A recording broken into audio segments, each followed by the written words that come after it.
നമസ്കാരം,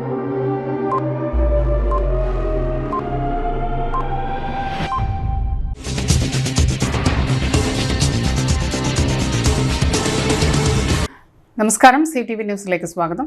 പ്രധാന വാർത്തകൾ. CPM സംസ്ഥാന സെക്രട്ടറി MV ഗോവിന്ദൻ പ്രസ് ക്ലബിന്റെ വോട്ട് വൈബ് എന്ന പരിപാടിയിൽ സംസാരിക്കുന്നു. പാണഞ്ചേരി പഞ്ചായത്ത് LDF പൊതുയോഗം CPI ദേശീയ കൗൺസിൽ അംഗം K രാജൻ ഉദ്ഘാടനം ചെയ്തു. വിനോദസഞ്ചാര മേഖലയായ വാഴാനി ഡിവിഷനിൽ തെരഞ്ഞെടുപ്പ് രംഗം ചൂടുപിടിക്കുന്നു. തേർക്കിൽ വീട്ടിൽ വള്ളി പത്മനാഭൻ എന്ന നാട്ടുകാരുടെ പ്രിയപ്പെട്ട പപ്പേട്ടൻ വിടവാങ്ങി. വാർത്തകൾ വിശദമായി. CPM സംസ്ഥാന secretary MV Govindan Thrissur press ക്ലബിന്റെ വോട്ട് വൈബ് എന്ന പരിപാടിയിൽ പങ്കെടുത്തു. കേരളം ഒന്നടങ്കം രാഹുലിന്റെ രാജി ആവശ്യപ്പെടുന്നുവെന്ന് MV ഗോവിന്ദൻ പറഞ്ഞു. രാഹുൽ ലോകത്തിന്റെ ഏത് ഭാഗത്ത് പോയാലും പോലീസ് പിടിക്കും. ഇതുവരെ പിടികൂടാതിരുന്നത് കോൺഗ്രസിന്റെ സംരക്ഷണയിലായിരുന്നതിനാലെന്നും MV ഗോവിന്ദൻ പറഞ്ഞു. തദ്ദേശ സ്വയംഭരണ സ്ഥാപനങ്ങളിലേക്കുള്ള തിരഞ്ഞെടുപ്പിൻ്റെ ആദ്യഘട്ട വോട്ടെടുപ്പിന് 9-11 തീയതികളിലായി കേരളത്തിലെ എല്ലാ തദ്ദേശ സ്വയംഭരണ സ്ഥാപനങ്ങളിലേക്കുള്ള തിരഞ്ഞെടുപ്പ് നടക്കുകയാണ്. ഇടതുപക്ഷ ജനാധിപത്യ മുന്നണി വലിയ വിജയം പ്രാവശ്യം വ്യക്തമാക്കുമെന്ന കാര്യത്തിൽ ആർക്കും തന്നെ ഒരു സംശയവും ഉണ്ടെന്ന് തോന്നുന്നില്ല. ഞങ്ങളെ സംബന്ധിച്ച് സാധാരണ നിലയിൽ 9.5 വർഷത്തിലധികം ഭരണം നടത്തിക്കൊണ്ട് തെരഞ്ഞെടുപ്പിൽ നേരിടുന്നവരാണ് ഇടതുപക്ഷ ജനാധിപത്യ മുന്നണി.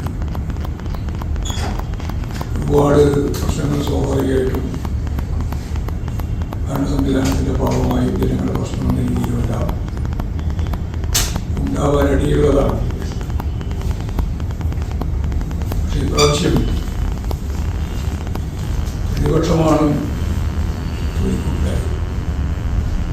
അപൂർവ സംഭവം.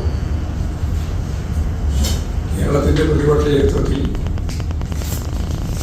ഇതുപോലെ ാക്കപ്പെട്ട ഒരു രാഷ്ട്രീയ പശ്ചാത്തലം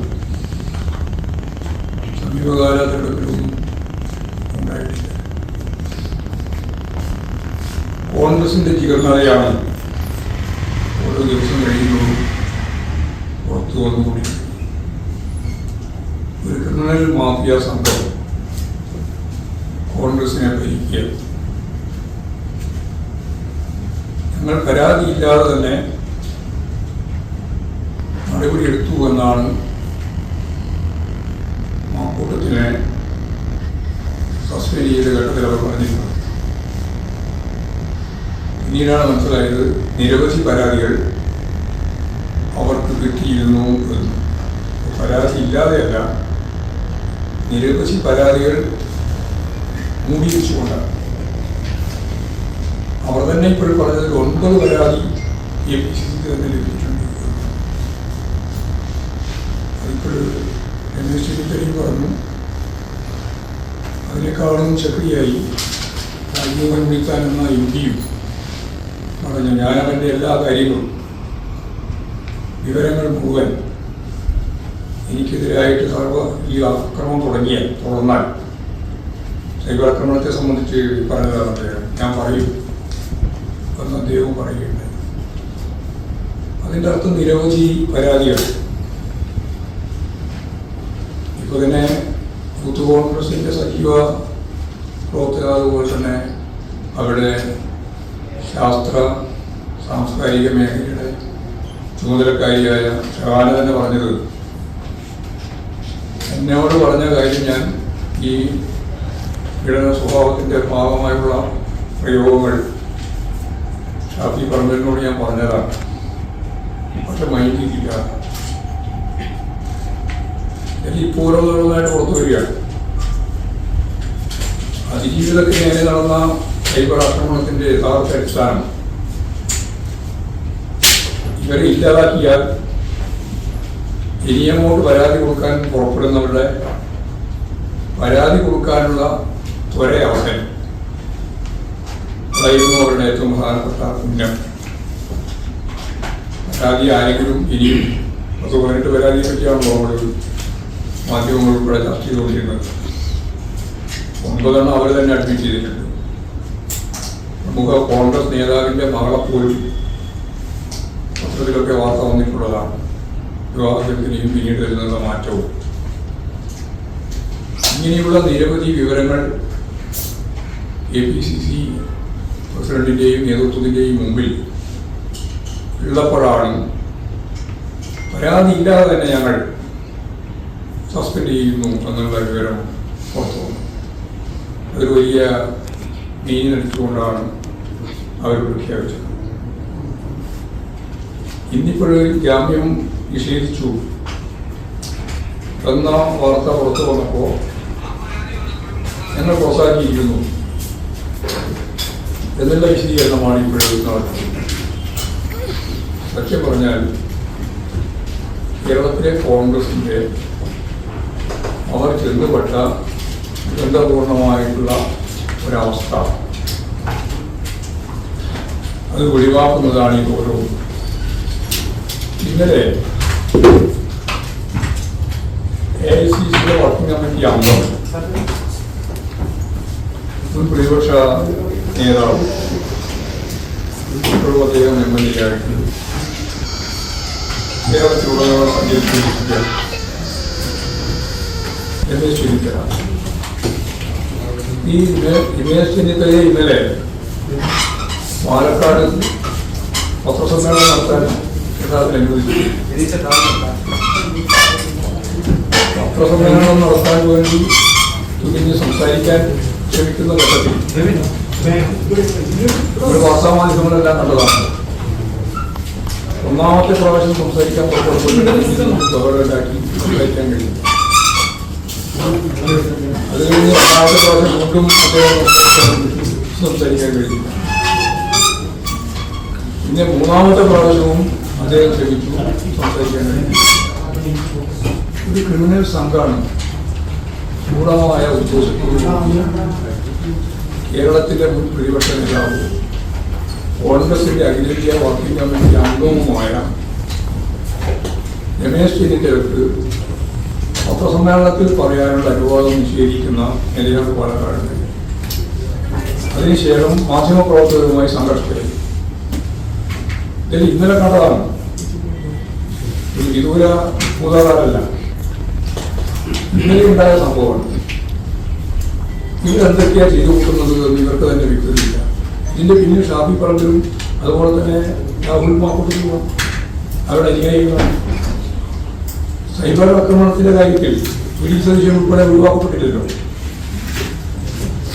പിന്നെ രമേശ് ചെന്നിത്തലയും രാജ്മോഹന്റെ തലയും കോൺഗ്രസിന്റെ പ്രമുഖ നേതാക്കളെയെല്ലാം യഥാർത്ഥത്തിൽ ഈ സൈബർ കൂട്ടം ഒരു തെമ്മാടി കൂട്ടം പോലെ പിന്തുടരുന്ന സ്ഥിതിയാണ് ഉണ്ടായത്. അതുകൊണ്ടാണ് ഞങ്ങൾ പറയുന്നത് കോൺഗ്രസ് ബന്ധപ്പെട്ട ദുരിതപൂർണമായി തീർന്നതാണ്. വളരെ വളരെ അപകടകരമായ തലത്തിലേക്കാണ് നീങ്ങുന്നത്. അത് ഗൗരവവും കോൺഗ്രസ് ശ്രദ്ധിക്കുന്നില്ല എങ്കിൽ അത് വലിയ ഭവിഷ്യത്താണ് ഉണ്ടാക്കുക എന്നുള്ളതാണ് അമൃതവുമായിട്ട് ബന്ധപ്പെട്ട് പറയാനുള്ള കാര്യം. കേരളത്തിലെ ഈ തെരഞ്ഞെടുപ്പ് തദ്ദേശ സ്വയംഭരണ സ്ഥാപനങ്ങളിലേക്കുള്ള തെരഞ്ഞെടുപ്പ് പ്രാദേശിക വികസനവുമായി ബന്ധപ്പെട്ടതാണ്.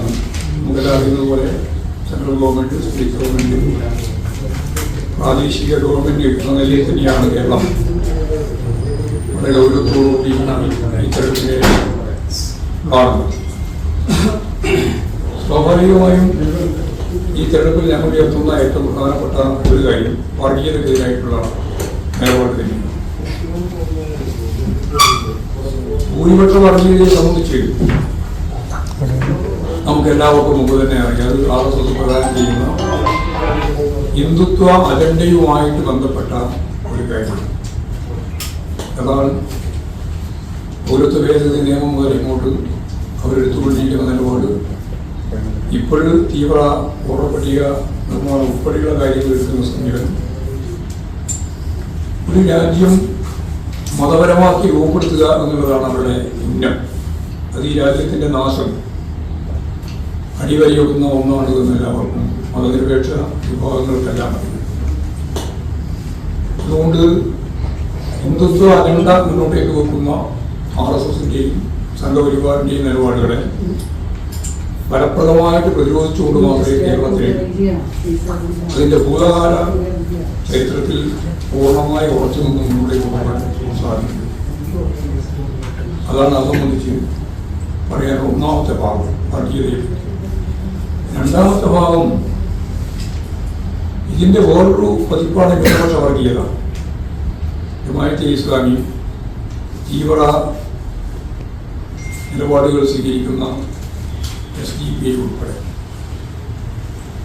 ഇപ്പോൾ ഇവിടെ കേരളത്തിൽ ലീഗിന്റെയും കോൺഗ്രസിന്റെയും ഉൾപ്പെടെ ആശയതലം കൈകാര്യം ചെയ്യുന്ന പ്രമുഖ സ്ഥാനത്താണ് ജമാഅത്തെ ഇസ്ലാമി SDP ഉള്ളത്. അവർ കൂട്ടുകൂടുന്നു എന്ന് മാത്രമല്ല, അവരുടെ ആശയ നിർമ്മിതിയിൽ പ്രധാനപ്പെട്ട പങ്ക് വഹിക്കുകയാണ്. കാരണം അത് കമ്മ്യൂണിസ്റ്റ് വിരുദ്ധമാണ്. ഈ കമ്മ്യൂണിസ്റ്റ് വിരുദ്ധ ആശയത്തെ യോജിപ്പിക്കത്തക്ക രീതിയിൽ നല്ലതുപോലെ ഇടപെടുന്ന ഒരു വിഭാഗം ജമാഅത്തെ ഇസ്ലാമി ഉൾപ്പെടെയുള്ള വിഭാഗം. അതിൻ്റെ ഏറ്റവും പ്രധാനപ്പെട്ട കൂട്ടുകെട്ടിലേക്കാണ് ലീഗും കോൺഗ്രസും മാറിയത്. കേരളത്തിലുടനീളം അവരുടെ ഐക്യം നിരയാണ്. ഇപ്പോൾ ന്യൂനപക്ഷ വർഗീയതയുമായിട്ട് ചേർന്ന് നിൽക്കുന്ന ഒരു UDFനെയാണ് നമുക്ക് കേരളത്തിൽ കാണാൻ സാധിക്കുന്നത്. അത് ഏതാനും സീറ്റ് ജയിക്കും അല്ലെങ്കിൽ ജയിക്കാൻ ഇടയുണ്ട് എന്നുള്ളത് കൊണ്ടാണ് ആ കൂട്ടുകെട്ടിലേക്ക് അവർ മാറിയത്. അവർക്ക് പാർലമെന്റ് തെരഞ്ഞെടുപ്പിന്റെയും പിന്നീട് അസംബ്ലി ഉപതെരഞ്ഞെടുപ്പിന്റെയും ഒക്കെ അനുഭവത്തിന് വെളിച്ചത്തിൽ SDP-യും അതുപോലെ ജമാഅത്തെ ഇസ്ലാമിയുമായി ചേരുന്നത് ഞങ്ങൾക്ക് രാഷ്ട്രീയ കേരളത്തിൽ മുന്നേറാനുള്ള വഴിയാണെന്നാണ് UDF തീരുമാനിച്ചത്. അത് എനിക്ക് യാതൊരു സംശയമില്ല. അത് ദുരവ്യാപകമായ പരപ്രഭാവം നയിക്കും എന്ന് ഇപ്പോൾ കുറേശ്ശെയായിട്ട് പുറത്തു വരുന്ന വിവരങ്ങൾ വെച്ച് നമുക്ക് തന്നെ മനസ്സിലാക്കാനാവും. മുസ്ലിം സമുദായ സംഘടനകൾ പലതും അല്ലെങ്കിൽ മിക്കതും ശക്തിയായിട്ടുള്ള എതിർപ്പ് ഇപ്പോൾ തന്നെ രേഖപ്പെടുത്തി. സമസ്ത വിഭാഗങ്ങൾ അവർ തന്നെ ശക്തിയായിട്ട് ഇതിനെ അവലംബിക്കുന്ന നില സ്വീകരിക്കും. മുസ്ലിം സമുദായത്തിൽ ജമാഅത്തെ ഇസ്ലാമി എന്ന് പറയുന്നത് വളരെ ന്യൂനപക്ഷമായ ഒരു വിഭാഗമാണ്. പക്ഷെ വർഗീയമാണ്. തീവ്ര രാഷ്ട്രീയത്തിൻ്റെ അപ്പുറത്ത് മതരാഷ്ട്രം തന്നെയാണ് RSSനെ പോലെ. ഇസ്ലാമിക ലോകം, അതാണ് മൗദൂദിന്റെ സിദ്ധാന്തം. ആ സിദ്ധാന്തം അങ്ങനെ ഇപ്പോൾ അവർ പിന്തുടരുന്നില്ല എന്നാണ് കൂട്ടുകൂടാൻ ശ്രമിച്ച വി സതീശൻ എന്ന കേരളത്തിന്റെ പ്രതിപക്ഷ നേതാവ് പറയുന്നത്. പറഞ്ഞ ഒരാഴ്ച കഴിയുമ്പോഴാണ് മൗദൂദിന്റെ സന്ദേശങ്ങൾ പ്രചരിപ്പിക്കുന്നതിന്റെ അനിവാര്യതയെ സംബന്ധിച്ച് ചർച്ചയ്ക്കാൻ വേണ്ടി സംസ്ഥാന സമ്മേളനം അവർ മലപ്പുറത്ത്. അപ്പോൾ ആര് എന്തെല്ലാം പറഞ്ഞാലും തീവ്ര വലതുപക്ഷ വർഗീയ നിലപാടുകൾ സ്വീകരിക്കുന്ന രണ്ട് വിഭാഗങ്ങളും ഇടതുപക്ഷ ജനാധിപത്യ മുന്നണിയെ പരാജയപ്പെടുത്തുക എന്ന ഉന്നം വെച്ചുകൊണ്ട് കേരളത്തിൽ ഇപ്പോഴും തദ്ദേശ സ്വയംഭരണ സ്ഥാപനങ്ങൾ തെരഞ്ഞെടുപ്പിന്റെ ഭാഗമായിട്ട് നിൽക്കുക. ഇതിനെ രണ്ടിനെയും എതിർത്തുകൊണ്ടാണ് മതനിരപേക്ഷതയ്ക്ക് വേണ്ടിയുള്ള രാഷ്ട്രീയ പോരാട്ടത്തിലേക്ക് ഞങ്ങൾ മുന്നോട്ടേക്ക് പോകുന്നത്. അത് നല്ല ഗുണം ചെയ്യും എന്നുള്ളത് തന്നെയാണ് വർഗീയതക്കെതിരായ പോരാട്ടവുമായിട്ട് CPIMന്റെ വ്യക്തമായ കാഴ്ചപ്പാട്. രണ്ടാമത്തെ കാര്യം പ്രധാനമായിട്ടും മൂന്നുന്നത് വികസനം തന്നെയാണ്. കേരളത്തിൻ്റെ വികസനം ചരിത്രത്തിലില്ലാത്ത രീതിയിലുള്ള ഒരു തുടർഭരണ വികസനമാണ് കേരളത്തിൽ ഇപ്പോൾ അരങ്ങേറിക്കൊണ്ടിരിക്കുന്നത്. സാധാരണ 5 കൊല്ലം കൂടുമ്പോൾ മാറി വരുന്ന, ആദ്യമൊക്കെ അങ്ങനെയല്ല, പിന്നീട് 5 കൊല്ലം കൂടുമ്പോൾ മാറി വരുന്ന LDF UDF ഭരണത്തിന്റെ ഭാഗമായിട്ടുള്ള ആ സ്ഥിതി മാറി ഇടതുപക്ഷ ജനാധിപത്യ മുന്നണിക്ക് തുടർ ഭരണം നൽകാൻ കേരളത്തിലെ ജനങ്ങൾ തീരുമാനിച്ചപ്പോൾ ആ തീരുമാനത്തിന്റെ നേട്ടം കേരളത്തിലെ വികസനത്തിന്റെ കുതിപ്പിലൂടെയാണ് ഗവൺമെന്റ് നടപ്പിലാക്കിയത്. കേന്ദ്രം നമുക്ക് ഏതാണ്ട് 2 ലക്ഷം കോടിയോളം രൂപ വിവിധ ഇനങ്ങളിൽ തരേണ്ടുന്നത് തരാതിരുന്നു എന്നുള്ളതെല്ലാം ഇപ്പോഴും അറിയാം. ഒരു ഉപരോധമാണ് സാമ്പത്തിക ഉപരോധം. ആ ഉപരോധത്തെ അതിജീവിച്ചുകൊണ്ടാണ് കേരളത്തിലെ ഇടതുപക്ഷ ജനാധിപത്യ മുന്നണി ഗവൺമെന്റ് മുന്നോട്ടേക്ക് പോകുന്നത്. പാണഞ്ചേരി ഗ്രാമപഞ്ചായത്ത് വാർഡ് 7-8 തെരഞ്ഞെടുപ്പ് LDF പൊതുയോഗം സംഘടിപ്പിച്ചു. വരുന്ന തദ്ദേശ സ്വയംഭരണ തെരഞ്ഞെടുപ്പുമായി ബന്ധപ്പെട്ട് പാണഞ്ചേരി ഗ്രാമപഞ്ചായത്തിലെ 7-8 കൊമ്പഴ വാണിയമ്പാറ വാർഡുകളിലെ തെരഞ്ഞെടുപ്പ് പൊതുയോഗം സംഘടിപ്പിച്ചു. CPI ദേശീയ കൗൺസിൽ അംഗം അഡ്വക്കേറ്റ് K. രാജൻ പൊതുയോഗം ഉദ്ഘാടനം ചെയ്തു. CPM Kombazha branch secretary Lijo George അധ്യക്ഷനായി. യോഗത്തിൽ 7-ാം വാർഡ് സെക്രട്ടറി ഷാബു നീലിപ്പാറ സ്വാഗതം ആശംസിച്ചു. Ollukkara block panchayat PG division സ്ഥാനാർത്ഥി മാത്യു നൈനാൻ, പാണഞ്ചേരി പഞ്ചായത്ത് 8-ാം വാർഡ് കൊമ്പഴ സ്ഥാനാർത്ഥി NK വിജയൻകുട്ടി, 7-ാം വാർഡ് വാണിയമ്പാറ സനിൽ എന്നിവർ അഭിവാദ്യം ചെയ്ത് സംസാരിച്ചു.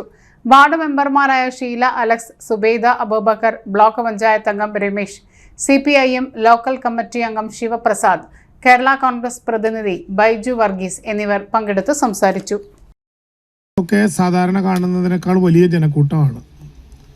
വളരെ ആവേശത്തിലാണ് ഇടതുപക്ഷ ജനാധിപത്യ മുന്നണിയുടെ 10 വർഷക്കാലത്തെ സംസ്ഥാന സർക്കാരിലെ ഭരണവും 10 വർഷക്കാലം ഈ പഞ്ചായത്തിനെ ഭരിച്ച പഞ്ചായത്ത് ഭരണസമിതിയുടെ പ്രവർത്തനങ്ങളും വിലയിരുത്തിക്കൊണ്ട് നമ്മുടെ നാട് കാണാത്ത വിധം ശക്തമായിട്ടുള്ള വികസന പ്രവർത്തനങ്ങളുടെ പൊതുപാതാവിലേക്ക് ഇടതുപക്ഷ ജനാധിപത്യ മുന്നണിയുടെ സ്ഥാനാർത്ഥികളെ വിജയിപ്പിക്കണം എന്ന് സവിനയം അഭ്യർത്ഥിക്കുന്നതിന് വേണ്ടിയാണ് ഇങ്ങനെ ഒരു യോഗത്തിൽ ഇപ്പോൾ വന്നു നിൽക്കുന്നത്. ശബ്ദത്തിന് വലിയ പ്രശ്നമുണ്ട്, നല്ല ചുമ. പ്രസംഗിക്കാനുള്ള ധാരാളമായിട്ടുള്ള കാര്യങ്ങളൊക്കെ തുടർന്ന് സംസാരിക്കുന്ന നമ്മുടെ പ്രിയപ്പെട്ട സുഹൃത്തുക്കളായിട്ടുള്ള നേതാക്കൾ. Mediplus Diagnostics, an ISO quality specified diagnostic center. മണ്ണുത്തിയിൽ ആദ്യമായി digital x ray, ultrasound and colour doppler scanning, modular laboratory, ECG and doctors consultation. ഇപ്പോൾ ഇവയെല്ലാം ഒരു കുടക്കീഴിൽ വിദഗ്ധരായ ടെക്നീഷ്യന്മാരുടെ നേതൃത്വത്തിൽ അന്താരാഷ്ട്ര നിലവാരമുള്ള അതിനൂതന ടെക്നോളജിയുടെ ഫുള്ളി ഓട്ടോമാറ്റിക് അനലൈസറുകളുടെ സഹായത്താൽ കൃത്യതയാർന്ന പരിശോധനാ ഫലങ്ങൾ, റാൻഡോക്സ് QC UK, Christian medical college Vellore എന്നീ ഗുണമേന്മ പരിശോധനയുടെ അംഗീകാരം, ഹോം കണക്ഷൻ, സ്പെഷ്യൽ ഡിസ്കൗണ്ടുകളോട് കൂടിയ ഹെൽത്ത് പാക്കേജുകൾ എന്നീ സേവനങ്ങളും ലഭ്യമാണ്. ഓർത്തോപീഡിക് സർജൻ തിങ്കൾ വ്യാഴം ദിവസങ്ങളിൽ വൈകുന്നേരം 5 മണി മുതലും, general medicine MD, consultant physician and diabetologist വൈകിട്ട് 5 മണി മുതൽ സേവനമനുഷ്ഠിക്കുന്നു. സ്കാനിങ്ങിനും ഡോക്ടർമാരുടെയും ബുക്കിംഗിനുമായി കോൺടാക്ട് മെഡിപ്ലസ് ഡയഗ്നോസ്റ്റിക്സ്, സുവർണ ബസാർ, മണ്ണുത്തി. Phone 0487237237 mobile 7902272374. 35 വർഷത്തെ പ്രവൃത്തി പരിചയമുള്ള മണ്ണുത്തിയിലെ ഏക സ്ഥാപനം Rachana laboratory. Fully computerised ISO certified laboratory. Haematology, biochemistry, electrolytes, hormones, serology, clinical pathology, ECG, fully automatic മെഷീനറികളുടെ സഹായത്താൽ ഉത്തരവാദിത്വത്തോടുകൂടി റിസൾട്ടുകൾ പേഷ്യൻസിന് ലഭ്യമാക്കുന്നു. ഒറ്റ ഫോൺ കോളിൽ ഹോം സർവീസ്. വിദഗ്ധരായ ടെക്നീഷ്യന്മാരുടെ സേവനം. എല്ലാ ദിവസവും രാവിലെ 7 മുതൽ വൈകിട്ട് 7 വരെയും ഞായറാഴ്ചകളിൽ രാവിലെ 7 മുതൽ ഉച്ചയ്ക്ക് 1 മണി വരെയും തുറന്നു പ്രവർത്തിക്കുന്നു. Rachana laboratory, NH road, Mannuthy. an ISO certified laboratory. ഉറങ്ങനില്ല, ഏതു നേരം ഈ പാവം പിടിച്ചോണ്ടിരിപ്പാ. കുട്ടി പറയൂ, എന്താണ് യഥാർത്ഥ പ്രശ്നം? ഒന്നുമില്ല. You have any sort of depression, പ്രണയ നൈരാശ്യം? മൂട്ടൊന്നുമില്ല, പക്ഷെ കിടക്കാം. ഓ, ഇത് ഏത് മെഡിസിൻ? മെഡിസിൻ അല്ല, royal bed house. Royal bed house, Shoranur road, Thrissur. കഥ കേൾക്കാൻ റെഡിയായിട്ടായിരുന്നു അച്ചു വന്നത്. കുനുകുനയുള്ള കുഞ്ഞക്ഷരങ്ങൾ, ഒരു രക്ഷയുമില്ല. പണ്ടുള്ളവർ പറയുന്നത് പോലെ കണ്ണങ്ങട് പിടിക്കുന്നില്ല. വിഷമിച്ചാണ് പോയതെങ്കിലും അമ്മയ്ക്ക് വായിക്കാൻ പാകത്തിന് വലിയ അക്ഷരങ്ങളിൽ കണ്ണിന്റെ എല്ലാ പ്രശ്നങ്ങൾക്കുമുള്ള പരിഹാരവുമായാണ് എന്റെ കുഞ്ഞു കൺസൾട്ടന്റ് എത്തിയത് കേട്ടോ. യെസ്, തൃശൂർ മണ്ണുത്തിയിലുള്ള doctor Asha's Amrita eye clinic. കണ്ണ് സംബന്ധിച്ച എല്ലാ വിഷമതകൾക്കും കംപ്ലീറ്റ് സൊല്യൂഷൻ ഇവിടെയുണ്ട്. അത്യാധുനിക സംവിധാനങ്ങൾ ഉപയോഗിച്ചുള്ള നേത്ര ചികിത്സയ്ക്ക് ശേഷം കണ്ണിൽ വന്ന മാറ്റം എനിക്ക് കുറച്ചൊന്നുമല്ല ആത്മവിശ്വാസം നൽകിയത്. ഇനിയും 100 കഥകൾ വായിച്ചു കൊടുക്കാൻ പ്രാപ്തമായ മിഴികളാക്കി തിരിച്ചു തന്നത് ഡോക്ടർ ആശയാണ്. കാഴ്ചയാണ് ഭാഗ്യം. Doctor Asha's Amrita eye clinic, Mannuthy, Thrissur. മലയോര കാർഷിക മേഖലയും വിനോദസഞ്ചാരികളുടെ പറുദീസയുമായ വാഴാനി ഡിവിഷനിൽ ദേശപ്പോര് കനക്കുന്നു. പഞ്ചായത്ത്, ബ്ലോക്ക്, ജില്ലാ മുന്നണി വീറും വാശിയും പ്രചരണ രംഗത്തും പര്യടനത്തിലും കൂടാതെ ഫ്ലക്സ് ബോർഡുകൾ, കൊടിതോരണങ്ങൾ ഇവയെല്ലാം നഗരവീഥികളിലും ഗ്രാമപ്രദേശങ്ങളിലും പ്രകടമാണ്. ഭരണം പിടിച്ചെടുക്കാൻ ഓരോ മുന്നണികളും അഹോരാത്രം കളത്തിലിറങ്ങി തങ്ങളുടെ വോട്ട് അഭ്യർത്ഥിക്കാൻ കിണഞ്ഞു പരിശ്രമിക്കുന്നു. രാഷ്ട്രീയ ചതുരംഗ കളിയിൽ ഭരണ നേട്ടങ്ങളും വികസന പ്രക്രിയകളും സുഗമമായ ഗതാഗത സഞ്ചാരവും തുടങ്ങി സമാനതകളില്ലാത്ത ഭരണവൈഭവവും മറിച്ച് കോട്ടങ്ങളും നിലവിലെ രാഷ്ട്രീയ അരക്ഷിതാവസ്ഥയും എണ്ണിപ്പറഞ്ഞ് മുന്നണികൾ വീട് വീടാന്തരം തങ്ങളുടെ വോട്ട് അഭ്യർത്ഥിച്ച് ജൈത്രയാത്ര തുടരുന്നു.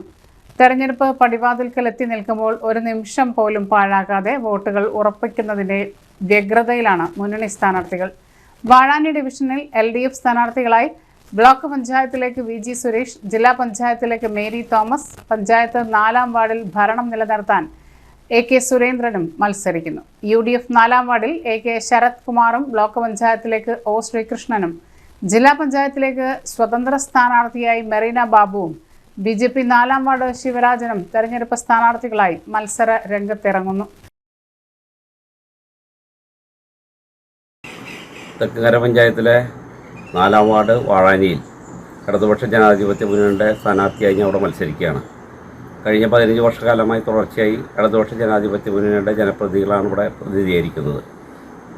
പ്രത്യേകിച്ച് ഒരു മലയോര മേഖലയായതുകൊണ്ട് നിരവധി വികസന പ്രവർത്തനങ്ങൾ കുറേയധികം നടത്തിയിട്ടുണ്ട്, വീണ്ടും പൂർത്തിയാക്കാനുണ്ട്. ഈ വാർഡിനെ സംബന്ധിച്ച് നിരവധി വിഷയങ്ങൾ നിലനിൽക്കുന്നുണ്ട്, കുറേ പ്രശ്നങ്ങൾ ഇടപെട്ടിട്ടുണ്ട്.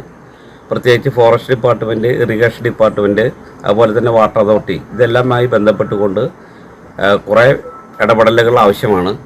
തീർച്ചയായും ഈ പഞ്ചായത്തിൻ്റെ ഭരണസമിതി ഇടതുപക്ഷ ജനാധിപത്യ മുന്നണി നേതൃത്വത്തിൽ വരികയും കേരളത്തിലെ ഇടതുപക്ഷ ജനാധിപത്യ മുന്നണിയെ ഉപയോഗപ്പെടുത്തിക്കൊണ്ട് ഇവിടെ ആവശ്യമായിട്ടുള്ള ഇടപെടൽ നടത്തും എന്നുള്ളതാണ് പറയാനുള്ളത്. ഇവിടെയുള്ള വികസന പ്രവർത്തനങ്ങളിലും ഒപ്പം ജനങ്ങളുടേതായിട്ടുള്ള വിഷയങ്ങളിലും ഒരു ജനപ്രതിനിധി എന്നുള്ള രീതിയിൽ ഞാൻ ഒപ്പമുണ്ടാവും എന്നുള്ളതാണ് പറയാനുള്ളത്. കഴിഞ്ഞ 10 വർഷക്കാലമായി ഈ പഞ്ചായത്തിലെ ഭരണസമിതി നടപ്പിലാക്കിയ നിരവധി വികസന പ്രവർത്തനങ്ങളുണ്ട്. ആ വികസന പ്രവർത്തനങ്ങൾ തീർച്ചയായും അത് തുടർന്ന് ജനങ്ങൾക്ക് ആവശ്യമായ രീതിയിൽ ഇടപെടലുണ്ടായും ഈ പഞ്ചായത്തിൽ തുടർന്ന് ഇടതുപക്ഷ ജനാധിപത്യ മുന്നണിയുടെ നേതൃത്വത്തിലുള്ള ഭരണസമിതി വരും എന്നുള്ളതാണ് പറയാനുള്ളത്. ബ്ലോക്ക് പഞ്ചായത്തിലെ വാഴാനി ഡിവിഷനിൽ നിന്നാണ് ഇടതുപക്ഷ ജനാധിപത്യ മുന്നണിയുടെ സ്ഥാനാർത്ഥിയായിട്ട് ഞാൻ മത്സരിക്കുന്നത്. ഇതിനു മുമ്പ് കഴിഞ്ഞ 2015 ബ്ലോക്ക് സ്ഥാനാർത്ഥിയായി സുരേന്ദ്രനും, ജില്ലാ പഞ്ചായത്ത് സ്ഥാനാർത്ഥിയായിട്ട് മേരിയേച്ചിയും, വാർഡ് സ്ഥാനാർത്ഥിയായിട്ട് ഞാനുമാണ് മത്സരിച്ചത്. ആ മത്സരത്തിൽ ഞങ്ങൾക്ക് 3 പേർക്കും വിജയം ലഭിച്ചിട്ടുണ്ട്. ഇപ്രാവശ്യം ബ്ലോക്ക് സ്ഥാനാർത്ഥിയായിട്ട് ഞാനും, വാർഡ് സ്ഥാനാർത്ഥിയായിട്ട് സുരേന്ദ്രനും, ജില്ലാ പഞ്ചായത്ത് സ്ഥാനാർത്ഥിയായിട്ട് വീണ്ടും മേരിയേച്ചിയാണ് മത്സരിക്കുന്നത്. കഴിഞ്ഞ 10 വർഷമായി ഇടതുപക്ഷ ജനാധിപത്യ മുന്നണിയുടെ നേതൃത്വത്തിലുള്ള ഭരണസമിതിയാണ് തെക്കുംകര പഞ്ചായത്തിലും കേരളത്തിലും ഭരണം നടത്തിക്കൊണ്ടിരിക്കുന്നത്. സമാനതകളില്ലാത്ത വികസന പ്രവർത്തനങ്ങളാണ് ഈ കേരളത്തിൽ പൊതുവിലും വിശേഷിച്ച് തെക്കുംകര പഞ്ചായത്തിലും നടന്നുകൊണ്ടിരിക്കുന്നത്. അതിലെടുത്ത് പറയാൻ കഴിയാവുന്ന ഒന്നാണ് വാഴാനി ടൂറിസം ഇടനാഴിയുടെ പ്രവർത്തനവും അതുപോലെ തന്നെ വാഴാനിയിലെ മ്യൂസിക്കൽ ഫൗണ്ടൻ്റെ പ്രവർത്തനവും നടന്നുകൊണ്ടിരിക്കുന്നത്. ഈ പ്രവർത്തനം പൂർത്തിയാകുന്നതോടുകൂടി വാഴാനിയിൽ ടൂറിസത്തിൻ്റെ ഒരു വലിയ ശ്രദ്ധാകേന്ദ്രമായി മാറാൻ പോവുകയാണ്. ഇത്തരം നിരവധി പ്രവർത്തനങ്ങൾ ഇനിയും ഈ പ്രദേശത്ത് നടത്തേണ്ടതുണ്ട്. ഇത് ഈ പഞ്ചായത്തിൻ്റെ തന്നെ വലിയ വികസനത്തിന് ആക്കം കൂട്ടുന്നതാണ് ഇത്തരം പ്രവർത്തനങ്ങൾ. തുടർന്നും ഇത്തരം പ്രവർത്തനങ്ങൾ ഇവിടെ നടത്തുന്നതിന് വീണ്ടും ഇടതുപക്ഷ ജനാധിപത്യ മുന്നണി ഭരണത്തിൽ വരേണ്ടതുണ്ട്. ആയതുകൊണ്ട് ഈ തെരഞ്ഞെടുപ്പിൽ എന്തുകൊണ്ടും ഇടതുപക്ഷ ജനാധിപത്യ മുന്നണി വൻ വിജയം ഈ പഞ്ചായത്തിൽ കാഴ്ചവെക്കും. ഗ്രാമപഞ്ചായത്തിലെ വാഴാനി വാർഡ് വർഷങ്ങളായി CPMൻ്റെ നേതൃത്വത്തിലുള്ള മുന്നണിയാണ് ഭരിച്ചുകൊണ്ടിരിക്കുന്നത്. ഒരു വിനോദസഞ്ചാര കേന്ദ്രം കൂടി ഉൾപ്പെട്ട വാഴാനി വാർഡിൽ സത്യം പറഞ്ഞു കഴിഞ്ഞാൽ വളരെ ശോചനീയ അവസ്ഥയാണ്. ഒരു നല്ല റോഡില്ല, കുടിവെള്ള പദ്ധതി ഇല്ല, തൊട്ടടുത്ത് ഡാം പോലും ഉണ്ടായിട്ട് പോലും കുടിവെള്ളം ലഭിക്കാതെ ജനങ്ങൾ കഷ്ടപ്പെടുന്ന ഒരു വാർഡാണ് വാഴാനി വാർഡ്. ഈ വാർഡിൻ്റെ ശോചനീയാവസ്ഥ പരിഹരിക്കുന്നതിനും അർഹരായ ജനങ്ങൾക്ക് ആനുകൂല്യങ്ങൾ എത്തിക്കുന്നതിനു വേണ്ടി ഇത്തവണ UDFൻ്റെ സ്ഥാനാർത്ഥിയായി മത്സരിക്കുന്ന ശരത് കുമാർ, ഇവിടെ ശരത് കുമാറിന് വലിയേറിയ വോട്ടുകൾ നൽകി വിജയിപ്പിക്കണം. ശരത് കുമാർ പറഞ്ഞാൽ നിങ്ങൾക്കറിയാം, നമ്മുടെ നാട്ടുകാരാണ്, നമ്മുടെ നാട്ടിൽ ജനിച്ചു വളർന്നവനാണ്, നമ്മുടെ നാട്ടുകാരായിട്ട് ബന്ധമുള്ളവരാണ്. എല്ലാ ആൾക്കാരുമായും നല്ല അടുത്ത ബന്ധമുള്ള ശരത് കുമാറിന് നിങ്ങളുടെ വിലയേറിയ വോട്ടുകൾ നൽകണം. വാഴാനി വാർഡിൻ്റെ എല്ലാ ശോചനീയാവസ്ഥയ്ക്കും അറുതി വരുത്താൻ ശരത് കുമാർ തവണ ജനങ്ങൾക്ക്, ഞങ്ങൾ ഫീൽഡിൽ വർക്ക് ചെയ്യുമ്പോൾ തന്നെ ജനങ്ങളുടെ അടുത്തുനിന്നുള്ള പിന്തുണ നമുക്ക് മനസ്സിലാക്കുന്നുണ്ട്. നമ്മൾ തീർച്ചയായും അദ്ദേഹത്തെ വിജയിപ്പിച്ച ജനങ്ങളോടൊപ്പം നിന്ന് ജനങ്ങൾക്ക് വേണ്ടി പ്രവർത്തിക്കുന്നത് ഞങ്ങളെ വാക്കുതരികയാണ്. ഇപ്പോൾ നമുക്ക് 10-20 കൊല്ലമായിട്ട് നമ്മുടെ വാർഡിൽ നമുക്കൊരു വികസനം ഒന്നും നടന്നിട്ടില്ല. അപ്പോൾ അതിൻ്റെ ഭാഗമായിട്ട് നമുക്ക് ഈ വാർഡ് പിടിച്ചെടുക്കണം. നമുക്ക് വേണ്ട ആനുകൂല്യങ്ങളും കാര്യങ്ങളും നമുക്ക് നേടിയെടുക്കണം. അതിനെല്ലാവരും ഒത്തൊരുമയോടെ നിന്ന് പ്രവർത്തിക്കണം. പിന്നെ നമുക്ക് ഈ റോഡ്, കുടിവെള്ളം, വീട് പദ്ധതികളൊന്നും തന്നെ നമുക്കിവിടെ നടപ്പാക്കി തന്നിട്ടില്ല. ഒരുവിധം ആൾക്കാർക്ക് എല്ലാവർക്കും അറിയാം, ഞാൻ പറയാതെ തന്നെ. അപ്പോൾ അതിനുവേണ്ടി എല്ലാവരും ഒത്തൊരുമയോടെ എൻ്റെ കൂടെ നിന്നിട്ട് നമുക്ക് ഈ വാർഡ് പ്രാവശ്യം എങ്ങനെയും പിടിച്ചെടുക്കാനുള്ള ഒരു ഒറ്റക്കെട്ടായി എൻ്റെ കൂടെ എല്ലാവരും ഉണ്ടാവുമെന്ന് പ്രതീക്ഷിക്കുന്നു. വടക്കാഞ്ചേരി മണലിത്തറ പുന്നമ്പറമ്പ് മേഖലയിലെ നാട്ടുകാരുടെ പ്രിയപ്പെട്ട പപ്പേട്ടൻ വിടവാങ്ങി. വടക്കാഞ്ചേരിയിലെ പ്രമുഖ വ്യാപാരിയായിരുന്ന തേർക്കിൽ വീട്ടിൽ വള്ളി പത്മനാഭൻ എന്നറിയപ്പെടുന്ന പപ്പേട്ടൻ വളരെ ചെറുപ്പത്തിൽ തന്നെ പ്രവാസ ജീവിതം ആരംഭിച്ചു. നാട്ടുകാരായ നിരവധി യുവാക്കളെ വിദേശത്തെത്തിച്ച് തൊഴിൽ നൽകി അവർക്ക് സാമ്പത്തിക അടിത്തറ ഉണ്ടാക്കിക്കൊടുത്തു. ഏറെ കാലത്തിനു ശേഷം പ്രവാസ ജീവിതം അവസാനിപ്പിച്ച് നാട്ടിൽ തിരിച്ചെത്തി. നിരവധി വ്യാപാര സ്ഥാപനങ്ങളും കൃഷിയും ആരംഭിച്ച് നിരവധി പേർക്ക് തൊഴിൽ നൽകി. നാട്ടിൽ കല്യാണ മണ്ഡപം നിർമ്മിച്ച അദ്ദേഹം നാട്ടിലെ നിരവധി സാമൂഹ്യ ജീവകാരുണ്യ പ്രവർത്തനങ്ങളിൽ സജീവമായി. ഊട്ടുപാറയിലെ വ്യാപാര സ്ഥാപനത്തിൽ വെച്ച് കുഴഞ്ഞു വീഴുകയായിരുന്നു. ഉടൻ തന്നെ ആക്സ് പ്രവർത്തകർ ജില്ലാ ആശുപത്രിയിൽ എത്തിച്ചുവെങ്കിലും മരണം സംഭവിച്ചിരുന്നു. 1997-2000 കാലഘട്ടത്തിൽ കേബിൾ TV ശൃംഖലകളുടെ ആദ്യകാലത്ത് പപ്പേട്ടൻ്റെ കെട്ടിടത്തിലാണ് പ്രവർത്തനം ആരംഭിച്ചത്. നാട്ടിലാകെ നിരവധി സുഹൃത്ത് ബന്ധങ്ങളുള്ള പപ്പേട്ടന് CTV കുടുംബത്തിൻ്റെ ബാഷ്പാഞ്ജലികൾ. സംസ്കാരം വ്യാഴാഴ്ച വീട്ടുവളപ്പിൽ നടത്തി. ഭാര്യമാർ പരേതയായ വിശാലാക്ഷി, സുഭദ്ര, മക്കൾ സുകുമാരൻ, ശിവാനന്ദൻ, രാജൻ, ചന്ദ്രൻ, ശശി, സുരേഷ്, സോമസുന്ദരൻ, മരുമക്കൾ ലിഷ, പരേതയായ സംഗീത, ജ്യോതി, വിനു, വിദ്യ, റിനിത, ജിനു. തെക്കങ്കര ഗ്രാമപഞ്ചായത്തിലെ 5-ാം വാർഡിൽ ഇന്നലെ നിര്യാതനായ തേർക്കിൽ പത്മനാഭേട്ടൻ എന്ന ഞങ്ങളുടെ പ്രിയപ്പെട്ട പപ്പേട്ടൻ ഇന്നലെ പെട്ടെന്ന് 5:15 ഇവിടുന്ന് മുട്ട കഴിച്ച് സപ്ലൈക്ക് പോയതാണ്. എന്നോട് പോകുന്ന ഞാൻ ഇവിടെ കൊണ്ട് തിരിച്ചു വരാമെന്നും പറഞ്ഞിട്ടാണ് അദ്ദേഹം പോയത്. അദ്ദേഹത്തിൻ്റെ വളരെ അടുത്ത സുഹൃത്തും അയൽവാസിയുമാണ് ഞാൻ. അദ്ദേഹത്തിൻ്റെ കാര്യത്തിൽ എന്താണ് പറയേണ്ടത് എനിക്കറിയില്ല. നാടിന് തീരാനഷ്ടം തന്നെയാണ്. സമൂഹത്തിൽ അമ്പലമായാലും പള്ളിയിലായാലും അങ്ങനെ പൊതുപ്രവർത്തനങ്ങൾ നിന്നിരുന്ന ഒരു മഹാവ്യക്തിയായിരുന്നു അദ്ദേഹം. അദ്ദേഹത്തിൻ്റെ പെട്ടെന്നുള്ള വേർപാടിൻ്റെ വേദനയിലാണ് ഞങ്ങളും ഞങ്ങളുടെ കുടുംബവും. ഞാനാണെങ്കിൽ അദ്ദേഹവുമായിട്ടുള്ള ബന്ധം അയൽവാസി മാത്രമല്ല, ഐശ്വര്യ ശുദ്ധീകരണ സമിതിയുടെ സ്ഥാപക പ്രസിഡൻ്റാണ് അദ്ദേഹം. ഞാൻ സെക്രട്ടറിയും. 23 വർഷമായി ഞങ്ങൾ ഒരുമിച്ച് പ്രവർത്തിക്കുന്നു. അങ്ങനെയുള്ള ബന്ധങ്ങളും ഉണ്ട്. തൊട്ടയൽവാസിയും കൂടിയാണ്. അദ്ദേഹത്തിൻ്റെ വേർപാടിലെ വേദന അറിയിക്കുന്നതോടൊപ്പം ആ കുടുംബത്തിനോടുള്ള സ്നേഹവും ദുഃഖവും ഞാൻ പങ്കുവയ്ക്കുകയാണ്. എന്താണ് പറയണമെന്ന് എനിക്കറിയില്ല. കാരണം ഇന്നലെ വൈകുന്നേരം പെട്ടെന്ന് ഞാൻ എൻ്റെ വൈഫ് സ്ഥാനാർത്ഥിയാണ്. അദ്ദേഹം ഇന്നലെ വൈകുന്നേരം തന്നെ 4 മണിക്ക് എന്നോട് എന്താണെന്ന് ചോദിച്ചില്ല, എങ്കിലും എന്നെ വിളിച്ച് പറഞ്ഞു എൻ്റെ സഹോദരിയാണ്. വൈഫിൻ്റെ ഒരു വാട്സാപ്പ് നമ്പർ എനിക്ക് അയച്ചു തരണം, ഞാൻ കുറച്ച് പൈസ ഗൂഗിൾ പേ ചെയ്ത് തരാമെന്നും ഒരു പറഞ്ഞതാണ്. അത്രയും അടുപ്പമാണ്. ഞാൻ ഇലക്ഷൻ വർക്കുമായി ബന്ധപ്പെട്ട് 2 പേരെ കാണാനായി പോയപ്പോഴാണ് ഇങ്ങനെ സംഭവം മെമ്പർ വിളിച്ച് പറയുന്നതിനോട്. പെട്ടെന്ന് തിരിച്ചു വരികയും ഉടനെ തന്നെ ബന്ധപ്പെട്ടപ്പോൾ അദ്ദേഹം ഇങ്ങനെ കുഴഞ്ഞു വീഴുകയും ചെയ്തു എന്നാണ് അറിഞ്ഞത്. ആ വേർപാടിൽ വേദന അറിയിക്കുന്നതോടൊപ്പം എന്താണ് പറയാൻ എനിക്കറിയില്ല. കാരണം അത്രയും അടുപ്പമാണ്. അപ്രതീക്ഷിതമായി സംഭവിച്ച സംഭവമാണ്. മരണം ആർക്കും ഏത് സമയത്ത് സംഭവിക്കാം. പക്ഷേ അദ്ദേഹം ഇന്നലെ വളരെ ഊർജ്ജസ്വലനായിട്ട് മുട്ട കയറ്റി വണ്ടിയിൽ പോകുമ്പോൾ ഞാൻ റോഡിലുണ്ടായിരുന്നു. അദ്ദേഹം പറഞ്ഞു വടക്കാഞ്ചേരിയിൽ ഒരു 5 മുട്ട കൊടുക്കാനുണ്ട്, 2 തിരിച്ചു വരാം എന്ന് പറഞ്ഞിട്ട് പോയിട്ടാണ് അങ്ങനെ സംഭവമുണ്ട്. അങ്ങനെ സംഭവമാണ്. എല്ലാവർക്കും വേണ്ടപ്പെട്ട മനുഷ്യനായിരുന്നു. ഒരു കുടുംബമായാലും ഫാമിലി ആയാലും മൊത്തം നിറഞ്ഞു നിൽക്കുന്നൊരു കുടുംബമായിരുന്നു. ആ വേദനയെല്ലാം പങ്കുചേരുന്നു. നിങ്ങളും എന്താ എനിക്ക് പറയാനെന്നറിയില്ല. ചിറങ്ങരയ്ക്കും വാണിയമ്പാറയ്ക്കും ഇടയിലുള്ള 8 അടി പാതകളുടെ നിർമ്മാണ പുരോഗതിയുടെ റിപ്പോർട്ട് ആവശ്യപ്പെട്ട് ഹൈക്കോടതി. ദേശീയപാത 544 ചിറങ്ങരയ്ക്കും വാണിയമ്പാറയ്ക്കും ഇടയിലെ 8 അടിപ്പാതകളുടെയും നിർമ്മാണം വൈകുന്നത് യാത്രാ ദുരിതമേറുന്നു. ജനരോഷം പുകയുമ്പോഴും പണി എന്ന് തീർക്കാനാകുമെന്ന് അധികൃതർക്ക് പറയാനാകുന്നില്ല. സംഭവത്തിൽ ഹൈക്കോടതി ദേശീയപാത അതോറിറ്റിയോട് റിപ്പോർട്ട് തേടിയിരിക്കുകയാണ്. നിർമ്മാണം പൂർത്തിയാക്കാനുള്ള സമയപരിധിയും പുരോഗതിയും അറിയിക്കണമെന്നാണ് നിർദ്ദേശം. കരാർ കമ്പനിയോടും വിശദീകരണം തേടിയിട്ടുണ്ട്.